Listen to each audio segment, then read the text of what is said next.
Hey everybody, we are here for Guitar Talk episode number 6. And I've got my good friends Evan and David here helping me out with this. We're going to talk a little bit about guitar and a lot about keeping our guitars up. Let's check the chat here before we get started. There's Kenny's here. Hey Kenny, good to see you. Let's see here. Kevin's here. Hi all, don't forget to hit the like on the video. Thank you, Kevin. You're my favorite. Josh is here. Good to see you guys. We got people filtering in right now. Very good. I'm gonna put it on my phone right here. We're talking about maintenance, guitar maintenance. Everybody in the chat, feel free to share. We're gonna make sure we keep an eye on the chat today. And anyone who feels like chiming in, talking about the things that they do to maintain their guitars and how you got started into that. And we've got a good section of folks here today. I'm very curious about, David, you have 2 guitars at this point. Is that correct? That is correct. All right. And so I'm sure by this time you got the second guitar, the issues of keeping them going forward have come up. We'll be talking about that today. And then Evan has been doing guitar maintenance for quite some time, and you also are very handy with the automobiles too, if I understand correctly. Yeah, I like to get involved with fixing the cars, fixing things around the house. I like to build stuff. I like to tinker, so the guitar maintenance was right up my alley. Awesome. So this is going to be a lot of fun getting into this. So what we want to do is we want to start really general. And as the show goes on, we'll get a little bit more specific. We'll get into actually things that specific bridges, notably the Floyd Rose bridge that a lot of guys have. That's usually an issue. We'll talk a little bit about that. We'll talk about fret wear, those kind of things. We'll get to the point where you might decide it's worth taking it to someone, or it's worth doing a little bit of research and maybe doing some of your own more advanced guitar maintenance things. All right, so let's check the chat here. Kenny says he's all ears. All right, 11. I guess that's 11 guitars. Goodness gracious. And Josh says, I've done nothing to maintain mine except for change strings, but they seem to last a while. Have one that had fret buzz now. So let's talk about strings. That's a good place to start. Okay. How often do you change your strings? I'm right about every month. At a month. Okay. And is that for your guitar that's your player, or is that for all of your guitars? That's for my guitar that's a player. The ones that I don't really play all that often, the strings get changed when I get around to them. That's right. Okay. That's good. All right. How about you, David? Have you changed your strings on these guitars yet? I've changed the strings on the Les Paul, but I have not changed them on the Ibanez because I'm scared to do it. Yes, rightfully so. You've got is that a Floyd Rose or is that an Ibanez? What do they call it? Ibanez Edge, Floyd Rose like license? No, it's a Floyd Rose, and I need to clean the fretboard on it because it's getting dirty, and I want to take all the strings off, and I don't want that Floyd Rose to collapse in on itself. Right. Okay. So we're gonna get into Floyd Rose in a minute. That's all. And actually, Tunematic Les Pauls too. That there's a little bit of things you need to know about that. So let's talk about dirty strings first, or when you would know to start changing your strings. Very basic. The biggest thing people notice right away is when they turn black, right? Or crusty. They have the finger wear on there. So that's usually a good idea that it's time to change. But some people will play strings and maybe they're playing inside, they're not sweating on them a whole lot, and you don't get a lot of that gunk buildup, but they start to sound dull. Even more important, they they stop intonating well. You might notice that your chords might sound good in one area of the guitar and not so good in another area. And that's due to intonation. And that is, well, the intonation adjustments are on a Strat are these screws on the side of the bridge. They adjust how far forward or back these saddles go, and that adjusts the length of the string. We have a formula for how far the frets should be. You notice that they're much closer up top than they are in the bottom. So there's a formula for that, and if your string length has to be a certain, you have to have a certain length of strings for these frets to fall right where the notes are in tune. And sometimes over time, when the string gets old and dull, it has a hard time keeping to that formula. They start to sound out of tune a lot. And if you're tuning your guitar and you're wondering why it can't get into tune, you may want to change your strings and reset the intonation. I'm going to ask Evan about intonation. Tell me about your process for setting the intonation of your guitar. I mean, it's pretty easy. I check the open fret or the open string to the 12th fret and the 12th fret to the harmonic at the 12th fret, and they should all match. Yep, it's that easy. It's a scary process for a lot of people, but it sounds like it. It's one of the easiest things that you can do, and probably one of the easiest things that you get the best results from. A properly intonated guitar is a joy to play. Everything just sounds right, you know. Absolutely. It's matching the harmonic at the 12th fret with the fretted note at the 12th fret. And once those two match, you are good to go. David, have you tried intonating any of your guitars yet? Have you given that a shot? I have not. Usually that's something that happens on down the road a little bit, but it's something that we might want to talk about. I may do a video. It's a real easy process to do. A lot of people will like to use strobe tuners because they're very accurate. But I like to use, there's a little TC Electronic tuner. It's a little tiny little tuner thing that I like to use for that. But as long as you've got a pretty accurate tuner, you can get in the ballpark of that. Let's check we got a lot of chat coming up here. Music Laura is here. Hey there. Thank you so much for hanging out. Brendan's here. Brent says about every month as well, or when they sound dull or they break. Coke says, I change my strings every day, someday. Okay. I changed when I was playing out all the time. I used one set for a gig, and they just were no fun to play after that. When I was really, really, sweating and playing a full night of music, so I would change them. Chris Ross says, I'm a little ashamed to admit I definitely don't change my strings enough. Once every 3 months for my main acoustic and electric, maybe. Well, when you're at home and practicing, you get a little bit more mileage out of your strings. You don't need to spend the money on that. I will usually keep my strings going until there's an issue that's driving me nuts. And then I'll change them at home. But if I'm playing out, I change all the time. Evan R says, change every few months, have done some setup things, replace tuners with locking tuners, and file down some fret edges that high E string was catching on. That's no fun.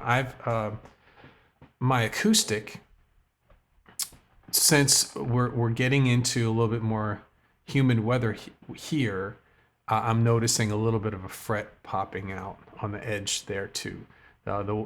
So I may have to do some of that myself. But that's pretty cool that you're getting into that. Chris says, I do mine maybe 4 months to be honest. Actually more because I rotate which guitars that change strings. So do spend a long time on, but I don't play out at the moment. Yeah, and Josh says I don't change mine for even longer.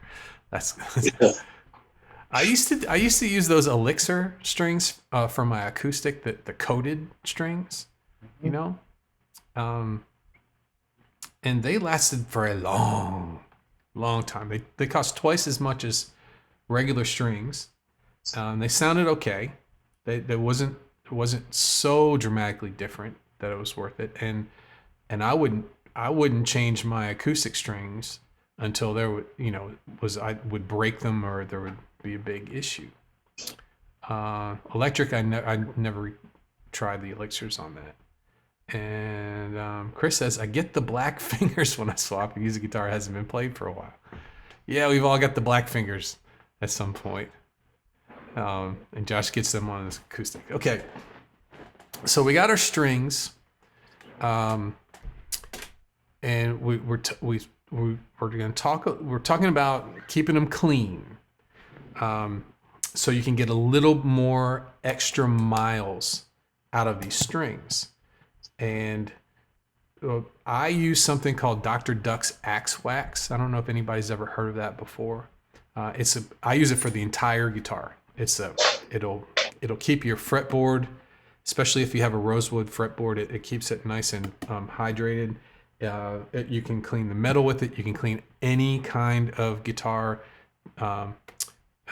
surface, and it lifts the gunk off in between the strings really easy too. Because I've tried so many different guitar cleaners and polishes and all of those things, and that half the time they didn't do a whole lot, and then the other half, depending on the finish of your guitar, you might not want to use certain ones. So this is one I don't have to think about. It's an oil. You just rub it on, you leave it there for a while, and then polish it off. It smells nice too. How about you, Evan? Do you have a certain guitar cleaner that you like to use? I have an oil that I use for my fretboard, which is F1 oil from Music Nomad. But just to clean it down, I'll use just a damp microfiber cloth. Okay. Wipe down the strings when I'm done if I remember to. Yeah. When I was playing out, I would try to wipe the strings down, but sometimes the damage was too bad. Sometimes that wouldn't do it. But I remember some people would use a Windex on their guitars, and that's not always good for certain situations. So it's always good to have something that's made for the job. How about you, David? Have you been keeping your guitars clean, or haven't seen that much wear? I haven't seen that much dirt, but I did get the Dunlap Fretboard 65 lemon oil. That's just what I heard was okay. Lemon oil's pretty good. That's good stuff. That smells good too. So, yeah. Have you used it yet, or you just? I've used it on the Les Paul, but I haven't used it on the Ibanez yet. Okay, great. But it's going to happen here in this next week or so, because it's got to be cleaned and the strings need to be changed. Yeah. Okay, so we've worked our way from strings, when to change them, keeping them clean, keeping your fretboards clean. We've got a bunch about the elixirs here real quick. Let's go into this. Josh says elixirs last forever. I noticed the sound difference, though, not as bright. And Chris changes his bass strings about every 10 years. And Chris Ross says, I've made some mistakes doing some of my own stuff, but it's pretty satisfying fine-tuning your own gear when you get it right, at least. That's right. I wish I had done this. And you hear this a lot, is to go to a yard sale or go to a garage sale or a pawn shop and get a beater guitar, something similar to your guitar, but not so expensive, and do all of your fun stuff to that guitar first. So, do your learning, because there's definitely a learning curve to all of this. So I wish I had done that. I had made my mistakes on some expensive guitars, but oh well, they're yours, right? After you do that, they're yours. So let's see here. Coke says, not every day, not even close. Honest answer is whenever they stop sounding bright. That's a good You know, that's the first thing to go, is the brightness. Chris Ross says, I love the NanoWeb elixirs. That's a lighter coating for acoustics. Those are good too. Josh has bought the Axe Wax. Haven't used it yet though. Does it stain clothes or anything? It's an oil, so you don't want to get them on your clothes. I don't know that it stains them, but it's it'll leave a hard to get out spot. So I think I've got it on, like, I don't know, a shirt or some shorts or something like that. Yeah, just be careful with it though. It's not something I worry about, you know. Hey, Joe. Joe Hernandez is here. Good to see you, Joe. Actually, Joe's my buddy. All right. That's one of my best friends. Good to see you, Joe. Good to see you, Joe. Is Joe in Florida too? Joe lives in Tallahassee. Tallahassee. Awesome. And Josh is here, and Josh says, I've changed my bass strings. Never. Yeah. I still have the bass string. My bass still has the strings that came on there too. Don't play it enough to ruin them. And Chris says, my brother bought some flat wounds. That's hard to say. Bought some flat wounds. They were nice on the fingers. Yeah. They're I've had them for my jazz guitar. They're different. They're very nice.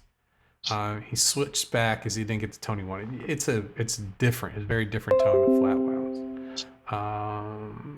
Okay, and Dean says, what string do you recommend? Okay, so I'm going to start with Evan with this. What strings do you recommend? I use plain D'Addario XLs. Okay. And I why like is mine that? with the wound third. Is that for your electrics or your acoustic? That's for my electrics. I use the D'Addario phosphor bronze for my acoustics. Okay, so you use a wound third on your electrics. Yeah, because I've got the old school 3-barrel bridge on my Telecaster. Right. And it intonates so much better With the wound. on this old style bridge with that wound third. Right. That G string on is very hard to intonate. You always notice when you see the curve of the saddles here, the G string is usually back farther than the rest of the strings, no matter on what guitar you are. And a lot of time it's back all the way, and sometimes needs to go farther. It's a tough string to get to intonate right. So that's a good trick. Using the wound third does make it harder to bend the G string. It does. Yeah. How about you, David? What strings do you recommend? I use the same type. D'Addario NYXL. I've never used that actual pack of strings. What's the difference between that and D'Addario's regular strings? This is just the ones that they were recommending for the Ibanez. Okay. I've heard they're fantastic. So I just bought them. Huh? I've heard those are fantastic strings.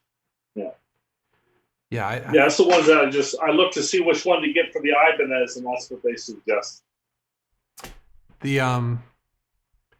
So everybody here, let's see. Everyone here uses about the same brand. I use D'Addario's too, and I spent years going back and forth the Ernie Balls and let's see the Dean Markley strings, all sorts of different GHS strings. I spent going back and forth, and sometimes I think it has to do. Oh, wait, let me fix this here.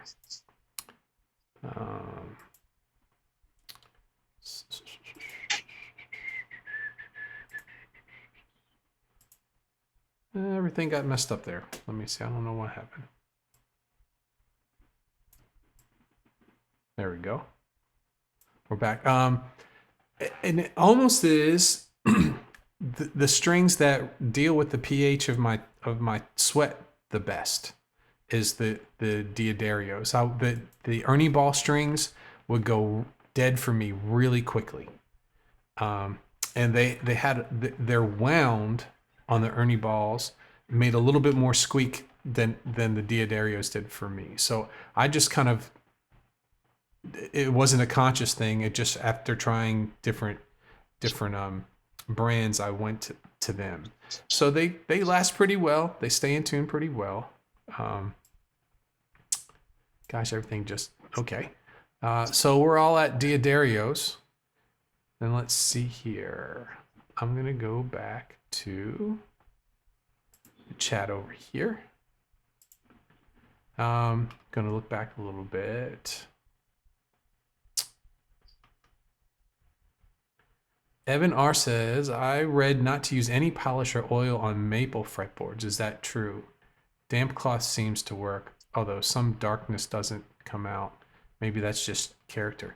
Yeah, maple fretboards they have a finish on them. They're lacquered on them. So whatever you would use on them, it would have to make sure that it was for lacquer. I mean, it's the same as the back of a guitar neck.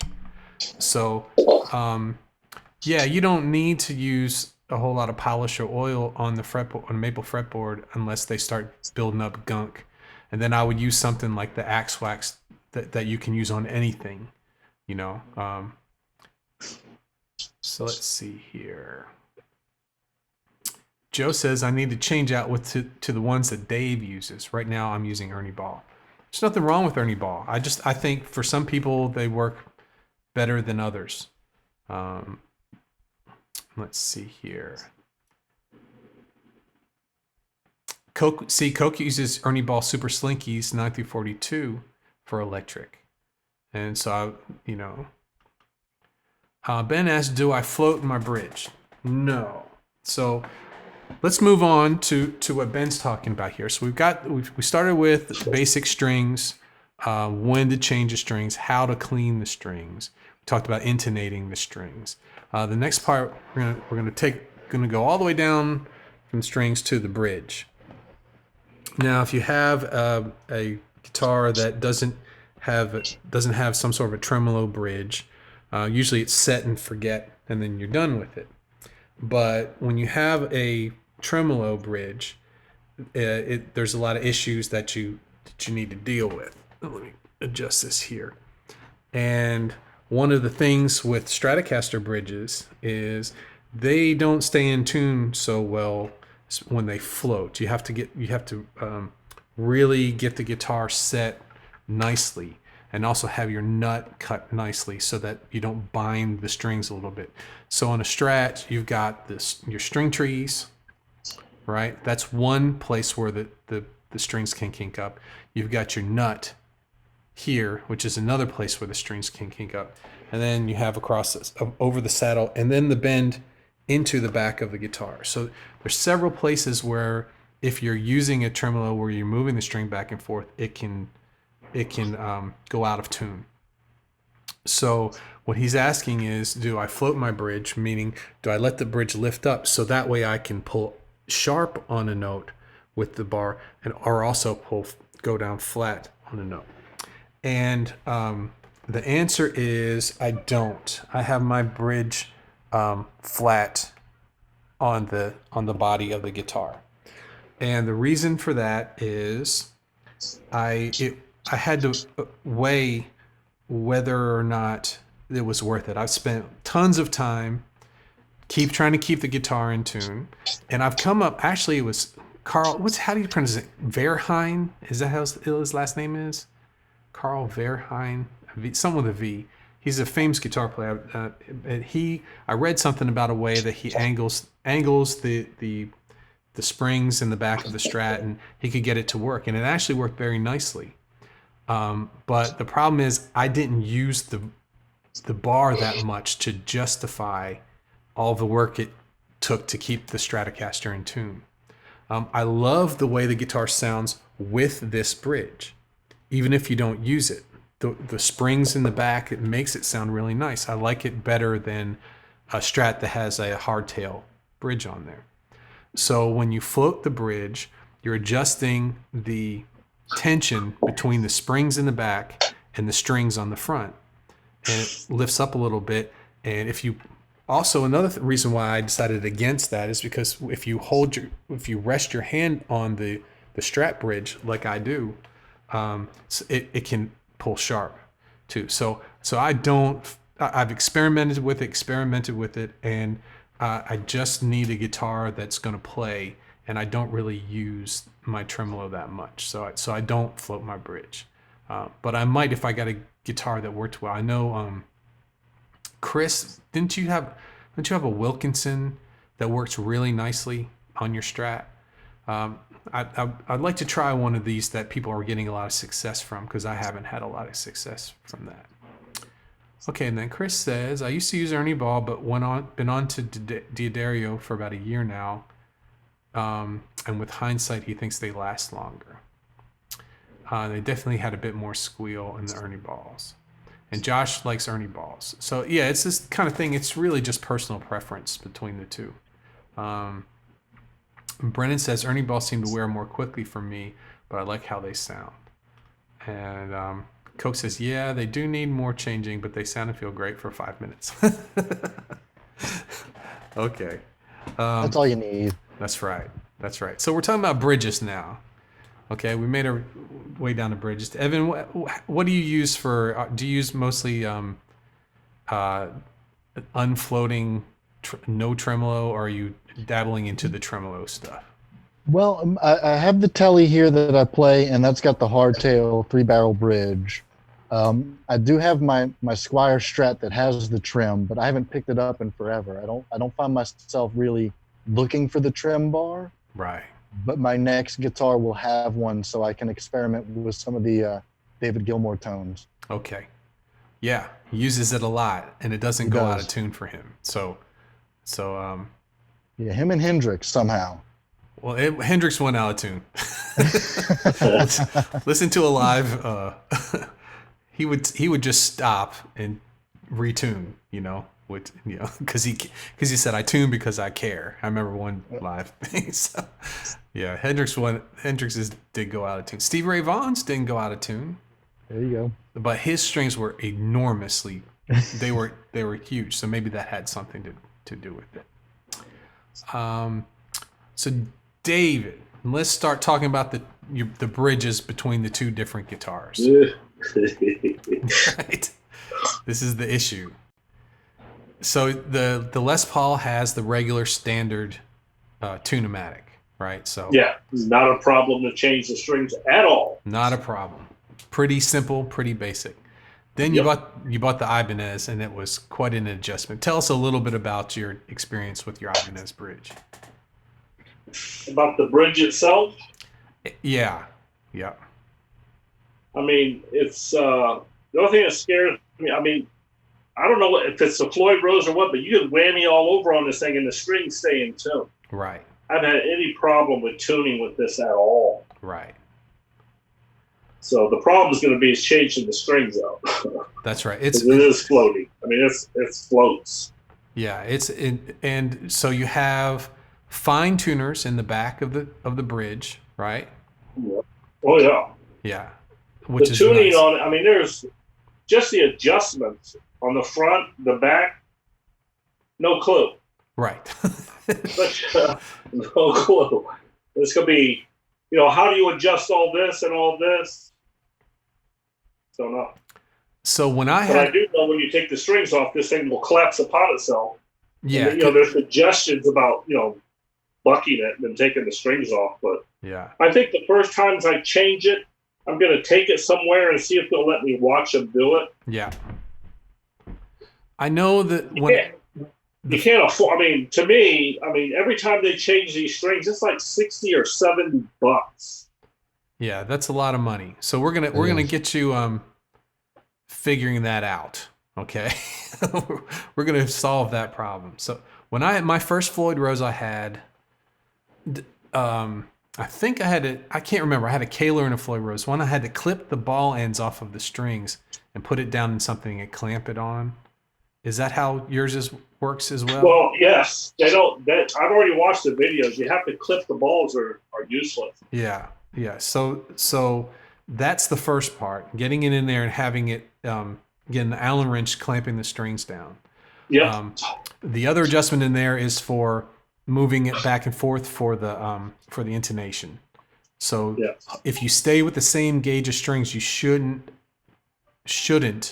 have to reset the intonation. It should stay pretty consistent if you keep the same gauge of strings. So unless once a Floyd Rose, once you decide to change to a heavier strings or lighter strings, that's when your bridge is going to start to float more, or it's going to start to bottom out. And then that's when the issues really start to happen. For changing the strings, so you'll unlock your nut locks there, right? Detune the string. Of course, the whole bridge is going to go out of tune because your tensions are off at that point. Take the old string out, unlock that, clip the end off of the new string, stick it down in there, lock it, string it back through in here, tune it up normal. Then you still have to stretch it out a little bit. It takes a little bit of stretching out there. Then set your if I remember correctly, I would set my fine tune adjustment in the middle. That way I have play either way. And that makes sense. And then lock the string down. So I wouldn't worry when you're just changing the strings about what happens to the bridge, because once the new string is back on again, it should put it right back where it was.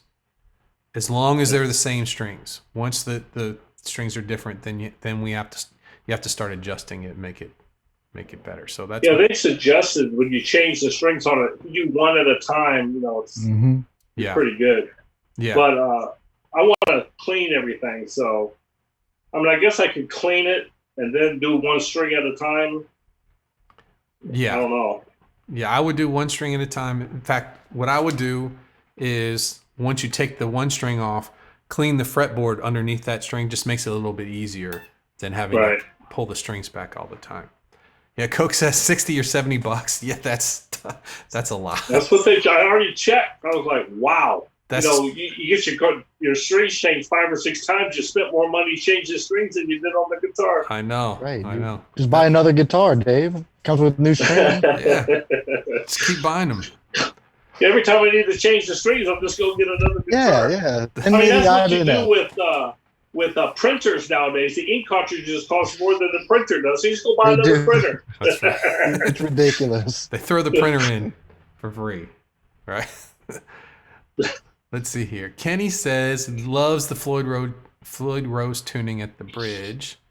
And he was talking about making a block, or like a piece of wood, a wedged piece of wood too works to slip underneath the bridge when to take the strings off, makes it a little bit easier so the whole thing doesn't go out there. Yeah, the video I watched, the guy used a cap on a marker wrapped in a cloth. Right.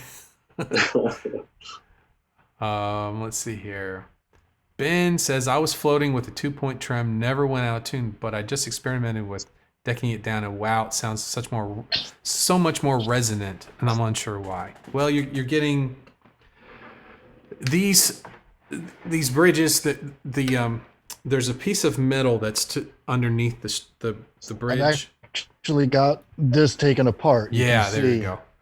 Here. And they call it the block, and some of them are better than others. Some of them, in fact, I had a Mexican Strat that sounded really thin, and I replaced the block on it with a nicer piece of metal, and the sustain went up. And then when I pushed it down, when I had the back of the plate down towards the guitar, it seemed to resonate a little bit better. People are back and forth between that. You hear arguments either way. Some people say that I found that I like the way it sounds better like this as well. But if you listen to Jeff Beck, who always has his bridge floating, it sounds fantastic. So, it's really a personal preference on that one. Ben says, I don't really buy the string vibration transfer the buy thing, but I'm not sure why it sounds better now. Setups in my area can be expensive depending on what the tech is doing. $60-$70 sounds pretty normal. Yeah, and that depends on what you're getting done too. If it's just a string change, that sounds a little high, but if they're really going through the guitar and setting it up nice. Right. 60 or 70 bucks was about right. And Coke says, I'd rather screw up 10 sets of strings learning myself than pay for that one set. Well, what happens is, I did in the beginning too. I had them go and do it just because I didn't want to mess my one guitar up. But once you start collecting guitars and you get 3 or 4 guitars at that point, you start to realize this is going to get expensive. It might be time to look on the phone and figure out how to do this stuff. And Isn't that what YouTube's for? that's what it's actually. is. I have my best results from I've said it before, the Dan Earlywine's the guitar repair guide or guitar. Yeah, the one that's that guitar player kind of endorsed. I don't know if they published it or what they did, but and he's revised it now. But that really helped me the best. And there's also one for setups. He's got a Dan Earlywine's guitar setup book. It's smaller than the repair guide, and it's really good.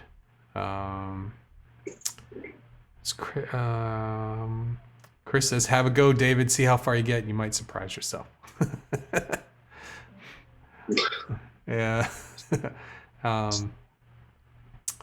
And Josh says he thought Guitar Center did it for 35 bucks. Is there one near you guys? Yeah, I think that might be for the strings. I'm not sure.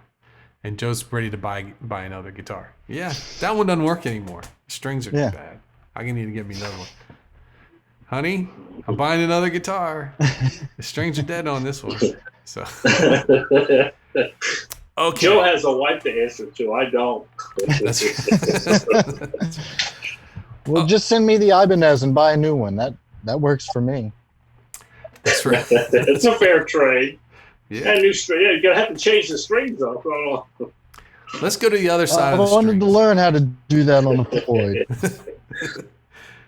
So if we go to the other side of the strings, the tuning posts, and the first thing when you first start to change strings on your own, you realize that you just can't put it through that thing and wind it. It's not going to hold the tune. There's a certain way you have to wrap the string around there that kind of locks it in place a little bit, or you have to. A lot of guys will just put it through straight, and they'll leave a lot of slack so that the wraps are on the top, and they push the string down to lock it in place. Right. So there's a lot of different techniques to winding your strings that are worth doing. I do probably the most popular way is I put the string through and then wrap it underneath and then fold it back over the string itself, and that tends to lock it in place. Right. But for this guitar, I don't need to do that because this has locking tuners on it, and so these were aftermarket tuners I put on, and it has a pin that goes up inside the post. And so when you put the string through the hole, a pin comes up underneath and it locks it in place there. So it's sped up a lot of time. I did it for speed mostly, but actually I like the way it sounds too. So you just put the guitar string through, pull it tight, lock it, and then you're good to go. And you don't have to have tons of winds on it. So it's been working pretty good for me there. Whether it keeps it, whether the locking tuner keeps it more secure or not, I don't think it's about the same. For me, it's just an ease of use. What kind of way do you wrap your strings, Evan? I've actually got the vintage posts on mine. Awesome. So you just clip the string, put it in the middle, and let it wrap around. It locks itself. Right. So the vintage post, it's got like a carve into the top. So it's almost like a tunnel in between those, and then a hole down in the middle of that. So you put your string down into the hole and bend it down, and then wrap it around those. Exactly. Yeah, and those are nice too. They work very well. Very easy. Yeah, very easy to do. Okay, how's the quality for everybody? So you guys in the chat, is everything coming out okay? Pretty good here? I'm just checking the YouTube really quickly. And it seems like it's doing okay. Okay. All right, so let's see here. Coke says, I lowered action on a semi-hollow body. It needs to be lower, but the pickup protector is enormous. I don't know what to do about that. As is, it's barely above that pickup protector. Yeah, without seeing it, I'd have to take a look at that real quick. Not exactly sure the pickup protectors. Anyway, I'd have to take a look at that. Okay, so strings. We've done the fretboard. We've done the bridge. We've done the tuners. So what else do we need to maintain on the guitars? Evan, what do you think? What's the next place we'd have to go to? What about your frets? Your frets. Okay, what happens to the frets? They get tarnished. They get gunky. You need to polish them up. Yes, they get. You can actually feel when they get really kind of gross. That when you try to bend strings, they fight you a little bit too. So that's another one. How do you like to polish your frets? I go with the easy way. I get some metal polish, a small polishing wheel on my Dremel tool. I use a fret protector or a fretboard protector and just polish them up. I've got just a general fretboard protector that's got a slot in it where the fret wire sticks through. Just like this, just this guy. Right. Slide them over the frets, polish it up, protects the fretboard, and they come out looking like glass. Very nice. Very nice. I've gone through a lot of different ways of doing this. And I've done the car polish thing, right? I tried that. Yeah, which is no fun. I've done the Dremel thing. I've done all those things. And actually the way that I do it now is I get those, what are they called? They're cloth sheets that act like sandpaper. I forget the name. Wire mesh? Well, they're a mesh. Yeah, it's a mesh. I know what you're talking about. Right. They've got a name for it. I can't remember. Right, and it's a piece of cloth, and they have it. They're graded extremely fine, and they I'm sure it'll come to me tonight after we're long on this. But they're small sheets of paper of cloth. And they have a certain grit, like a piece of sandpaper, and they get super, super, super fine. And what I do is I take like a squeegee or piece of rubber and wrap them around them. And then when I take all the strings off, especially, wouldn't do this on a maple board, something that has a finish to it, but something like a rosewood here, what I'll do is I'll flap up and down the strings with that in ever increasing fineness of the sandpaper. God, I can't remember those things. But I flap across the strings, and so I'll go to from one to the next, and all the way through all the different colors till the finest one. And man, it works really good. It doesn't wear you out, and it also gets your fretboard really, really polished nicely too. Nice. So we have from the chat. Is it micro mesh? Micro mesh. Thank you. Yes. Thank you, Kenji. That's right. My 50th birthday is coming up in 4 days, so my memory's starting to go. Lord. It's starting to happen today. Micro mesh, right? I've only used it for 25 years. I can't remember the name of it, right? Yeah, micro mesh. Yeah, and they're awesome, man. It's so easy to make your whole fretboard. You don't use a heavy enough grit that it ruins, that it really ruins your frets. It's so fine that all it's doing is polishing, and it also polishes it for a rosewood fretboard. To me, it's the easiest and best way. I do tape the nut though, so in case I go too far. I also tape over the pickups because it will take a little bit of metal off, and your pickups have magnets in it, so you don't want to mess your pickups up like that. So I will tape over the pickups, tape over the nut, and then flap like that. Cheesecloth. Thanks, Josh. Thanks, Josh. Yeah, cheesecloth. That cheesecloth stuff. Okay, I'm going to check the chat here again. Emery cloth sheet. Yeah, it's micro mesh is what I was trying to come up with. Dino's here. Hey, Dino, it's good to see you. Thanks for popping in, man. It's the micro mesh. It's the best kept secret. Yeah, it's awesome. Micro mesh is a lot of fun, and you can get them too. You can get they look like foam pads too, almost like small sponges, where you wouldn't even need the like. I use the rubber squeegee that they use for like car stuff. I get it at the auto parts store, but they actually sell micro mesh where it's got kind of a backer to it as well too. So okay, so there's our frets, a good way to keep them clean. So how about we'll continue with electric. We've been really kind of electric biased on this one. We'll talk about acoustic in a minute, but what about all these things here? Yeah. They get scratchy.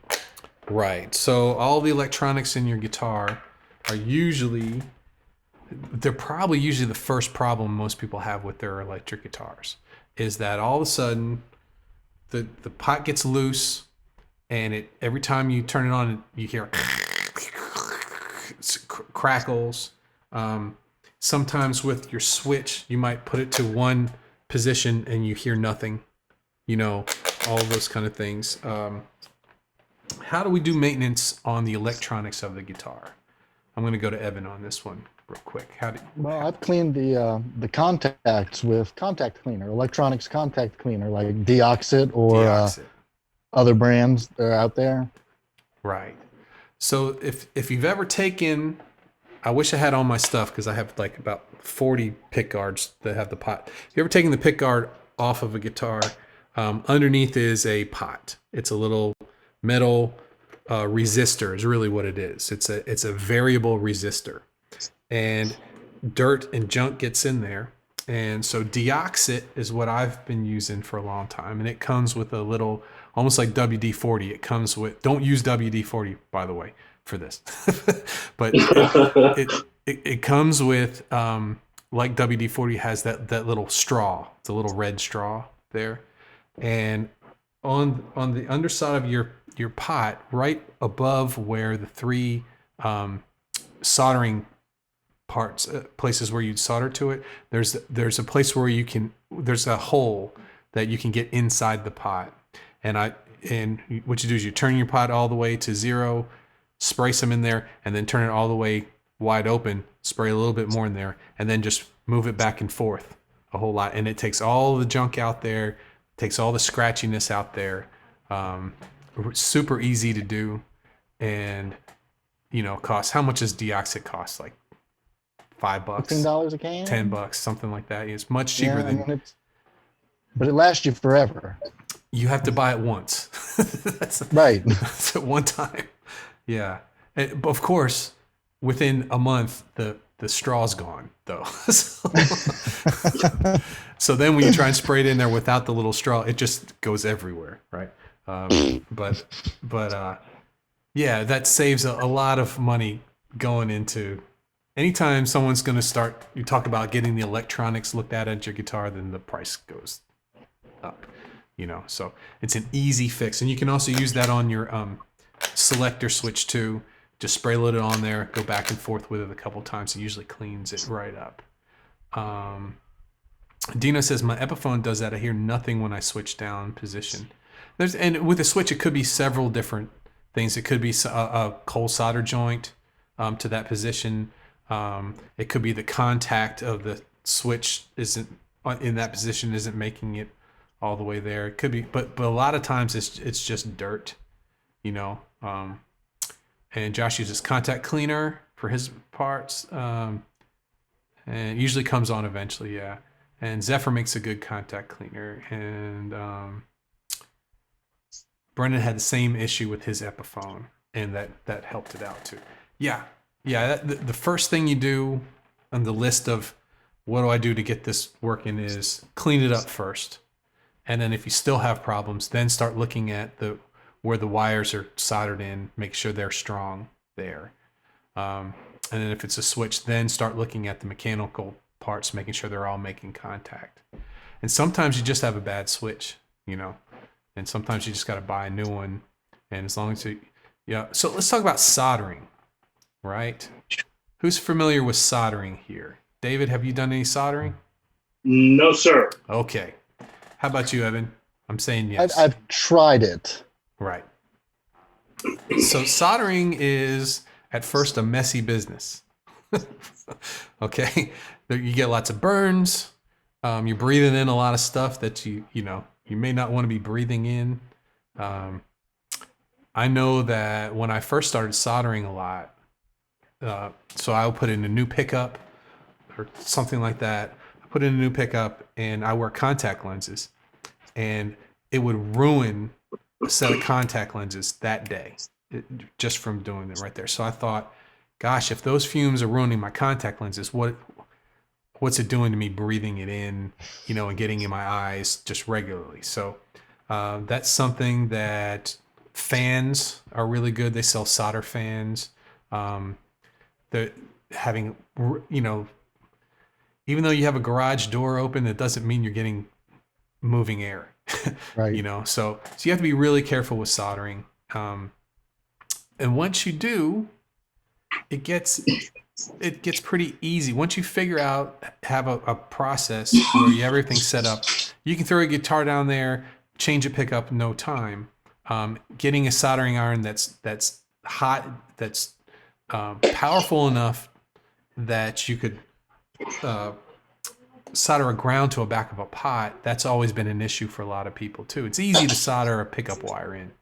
You can take one of those cheapies from Walmart or whatever and do that. But you have to have something with a little bit of power to get the grounds. A lot of the grounds to these circuits are to the back of the metal pot, and you have to heat that whole pot up.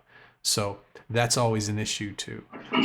So soldering is something I might get into a little bit. It's something that I didn't like to do at first because it was so I just wasn't sure what I was doing, and now keeping everything clean and getting a nice solder joint is a lot of fun.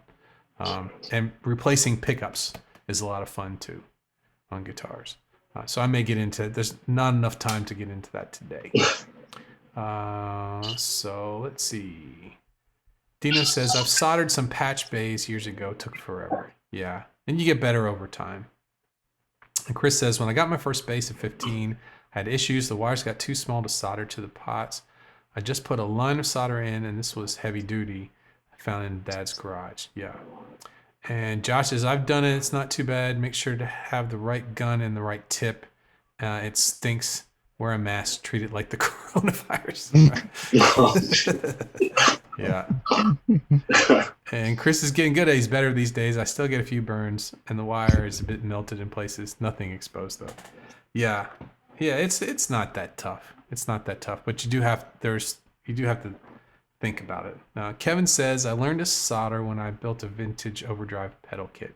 Yeah, those pedal kits are great for getting into this whole DIY music stuff. I've got my Fender amp, that white Fender amp that used to sit in the background.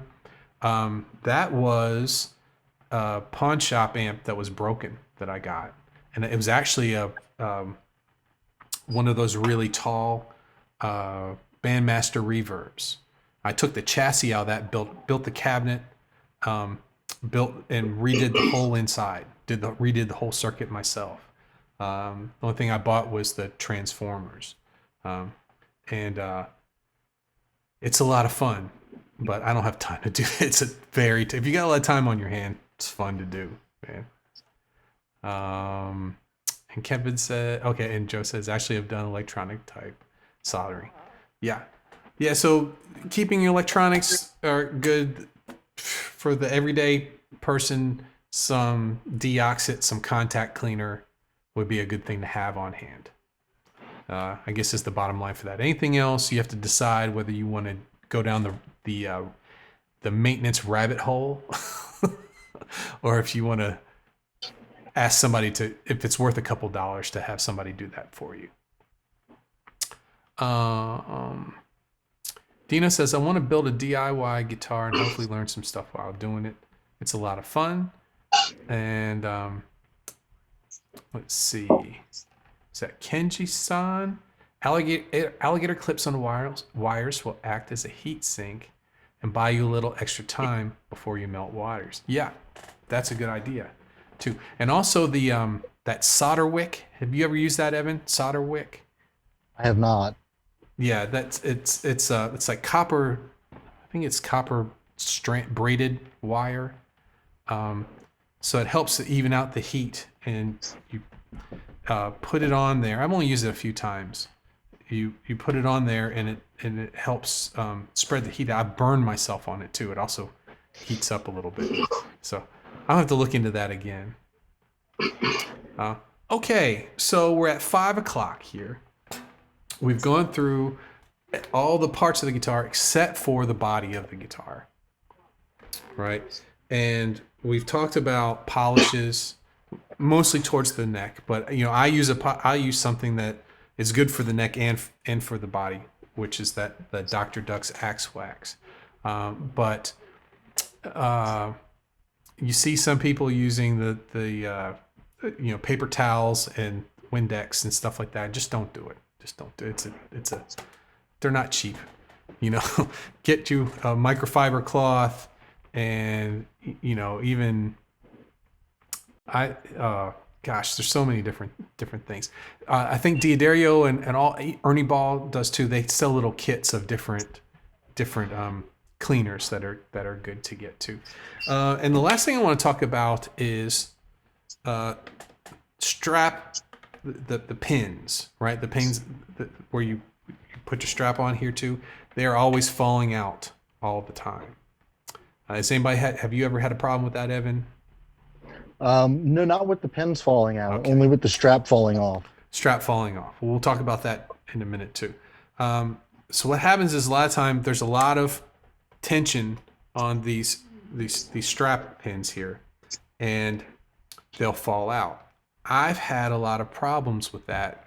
I guess I've had some guitars that have a softer wood where they start to come out. I've had really good luck where if it's loose to unscrew it all the way, put a bunch of toothpicks in there and some Elmer's glue. Let that sit for a while. Break the ends of the toothpicks off so you still leave the part that was in the hole there. Then re-put your put the screw back in there, and it'll last for a really, really, really long time. That's a woodworking trick. Right. Yep, I do that with my doors when the screws bust out of the fasteners on the doors. That's right. Sometimes it's better than it was when you bought it new. Stronger than it was when you bought it new. So that's a little trick for those. So the only other part we haven't talked about on the guitar is the nut, and that's tricky because if you start taking files to the nut slots to do your own adjustments, it's really easy to ruin a nut, and then you have to start from scratch again or pay somebody a lot of money to put a new one in for you. So that's the kind of thing, just keeping it clean. Maybe put a lot of people like to put graphite down in the slots to help the strings move back and forth. There's a lot of different lubricants that they sell for that. Some people just put pencil lead. They'll take a pencil, go in there, and then maybe put some Vaseline in there too, and it helps the strings not bind up so much in there. But anything other than that with the nut, I would experiment on a guitar that's not very expensive. Something that if you ruined it, it's really easy to ruin a nut when you start taking files to the nut slots. That being said, a lot of new guitars, they need an adjustment at the nut. That's usually the part that a manufacturer pays attention to the least. And you can hear if I fret at the third fret behind the third fret and play behind it, you hear that ping. You should be able to hear some sort of a note back here. As low as it can get, the nut slot's as low as it can get, where you still hear a note. If that is fretting out there, your nut slots are too low, and your string's not going to have enough clearance to ring. Now, if you do the same thing and you press down behind it, if you fret at the third fret and press down behind it, and it has a lot of travel, like a business card size travel, that your nut slots may be too high, and that's going to make it really difficult to play the guitar. It adds like a odd feel to it. When the nut slots are too high, it's like it's hard to Feels press stiff. down. Feels very stiff. The strings feel stiff. So getting those nut slots down so low that you can bear, there's just the slightest bit of space between the top of the fret and the string, but you can still hear it pinging like that. That's kind of where you want to be. It gets more involved than that. You can get detailed measurements and, you know, get really into it like that. But I found that I can eyeball it, but it takes a little bit of practice. I've ruined quite a few of those in my life before till I got it right. So. Okay, so that's kind of the maintenance for electric guitar. Maybe we'll do acoustic guitar maintenance on another show. I'm going to go back here, just make sure I didn't miss anything. Coke says, soldering is on my list of guitar repair skills to learn. This semi-hollow seems to be difficult. Yeah, it's tough. Semi-hollows, getting to the electronics on the back, changing pickups out, it's a little bit more of an involved process. And Kenny says, got to the pawn shop to play Squires until you find one you love, then supersize. Right? JB Well doesn't work. Don't believe in name. Okay, that's right. It doesn't. Kenny says, if you have a stain finish on the back of the neck, Mother's or Maguire's works great too. Good tip. Thanks, Kenny. And Brennan says, pedal kits are fun to build and good way to practice with soldering. I built a delay pedal. It sounds pretty good. Yeah, you can always build a tube screamer too. Those are, everybody could use a tube screamer. It's just one of those pedals and they're easy to build. So that's a good kit to do as well. And Kevin says, the pedal turned out good. I have a Rat distortion clone and a phaser kit sitting, waiting to be built. I love Rat pedals. I don't know why I don't have one right now. They're fun. They're a lot of fun. You can get so many different tones from a Rat pedal. And so Coke says, got to head out. Great discussion. Thanks, Coke. Thanks for hanging out with us. And Chris says, I've mistakenly filed a new bone nut down too much when trying to improve an old acoustic and had string buzz. Fortunately, the nuts are pretty cheap, so you can just try again. Yeah, and there's ways that you can build the nut slots up too that sometimes work. And baking soda and baking soda and super glue, contact cement, super glue. So you just fill the nut with that. You mix them together, fill the nut with that, and then you can file down to the not as far as you did the first time. And Kenji-san says, thanks for hosting the show. Really dig the 3-person forum. I appreciate you chatting, man. Thanks for hanging out. I appreciate that. It's good to see you. Yeah, this was fun. Anything else you guys want to add to this before we wrap it up? No? I think you got it pretty well covered. I think so. Just treat your guitar right. They deserve it. That's right.